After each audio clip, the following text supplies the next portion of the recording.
Welcome back to our channel. இந்த பதிவில் நம்ம என்ன பார்க்க போறோம்னா ஐஐபிஎஃப்க்கான சர்டிஃபிகேட் பிசிபிஎஃப் எக்ஸாமுக்கான சர்டிஃபிகேட் எப்படி ஆன்லைனில் டவுன்லோட் பண்ணலாம் அப்படின்றத பற்றி இந்த வீடியோவில் வந்து தெளிவாக பார்க்கலாம். இந்த வீடியோவை ஸ்கிப் பண்ணாமல் ஃபுல்லாக பாருங்கள். அது மட்டும் இல்லை, இந்த வீடியோவை எல்லாருக்கும் ஷேர் பண்ணுங்கள். இதில் வந்து பார்த்தீங்கன்னா மொபைலில் ஏதாச்சும் ஒரு ப்ரௌசர் ஓப்பன் பண்ணிங்க, அதில் கூகுள் சர்ச்சில் போயிட்டு ஐஐபிஎஃப்னு டைப் பண்ணிங்கன்னா உங்களுக்கு இந்த மாதிரி ஒரு வெப்சைட் தான் வரும். இந்தியன் இன்ஸ்டிடியூட் ஆஃப் பேங்கிங்னு வரும். ஸோ அந்த வெப்சைட்டை நீங்கள் கிளிக் பண்ண உடனே உங்களுக்கு இந்த மாதிரி ஒரு பேஜ் தான் ஓப்பன் ஆகும்.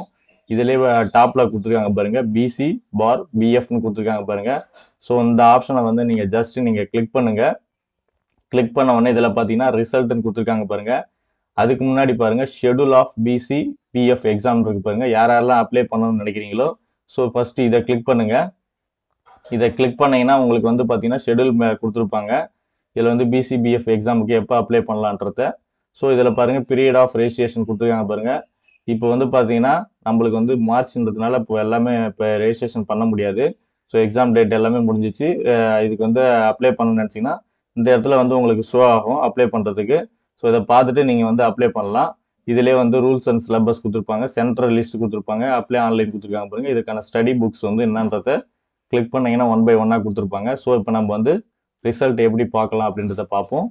BC/BF அப்படின்ற ஆப்ஷனை கிளிக் பண்ணி ரிசல்ட் அப்படின்னு இருக்கு பாருங்க. இந்த ஆப்ஷனை நீங்கள் கிளிக் பண்ணீங்கன்னா போதும், உங்களுக்கு வந்து BC/BF ரிசல்ட் வந்து கொடுத்துருக்காங்க பாருங்க.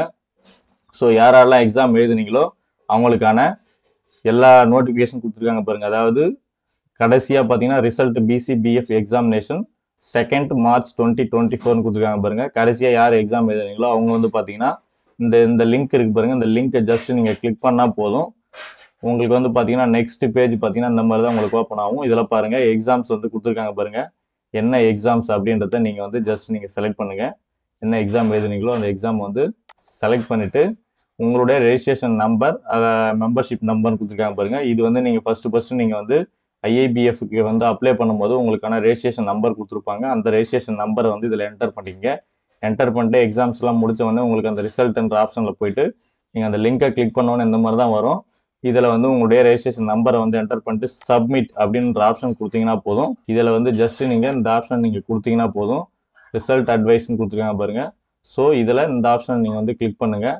கிளிக் பண்ண உடனே பார்த்தீங்கன்னா இந்த இதில் வந்து பாருங்கள் எக்ஸாம்ஸ் வந்து பார்த்தீங்கன்னா மொத்தம் வந்து 40 மார்க்ஸ் எடுக்கணும். இவங்களுக்கான ரிசல்ட் பாருங்கள் ஃபெயில் அப்படின்னு வந்திருக்கு. ஸோ இதில் 40 மார்க் எடுத்தால் தான், மினிமம் 40 மார்க் எடுத்தால் மட்டும்தான் உங்களுக்கு வந்து சர்டிஃபிகேட் வந்து ஓப்பன் ஆகும். இல்லை என்றால் உங்களுக்கு இந்த மாதிரி தான் வந்து உங்களுக்கு வரும். இதை நீங்கள் பிரிண்ட் அவுட் எடுத்து வச்சினாலும் வச்சுக்கலாம், இல்லைனா நீங்கள் வந்து பேக் வந்துக்கலாம், சேவ் பண்ணி வச்சினாலும் வச்சுக்கலாம். இந்த மாதிரி தான் நீங்கள் வந்து ரிசல்ட் வந்து டவுன்லோட் பண்ணுற மாதிரி இருக்கும். இந்த தகவல் வந்து உங்களுக்கு பயனுள்ளதாக இருந்துச்சுன்னா எல்லாருக்கும் ஷேர் பண்ணுங்கள். ஏதாவது டவுட் இருந்தால் கமெண்ட் பாக்ஸில் கமெண்ட் பண்ணுங்கள். அடுத்து ஒரு நல்ல பதிவில் சந்திப்போம். நன்றி, வணக்கம்.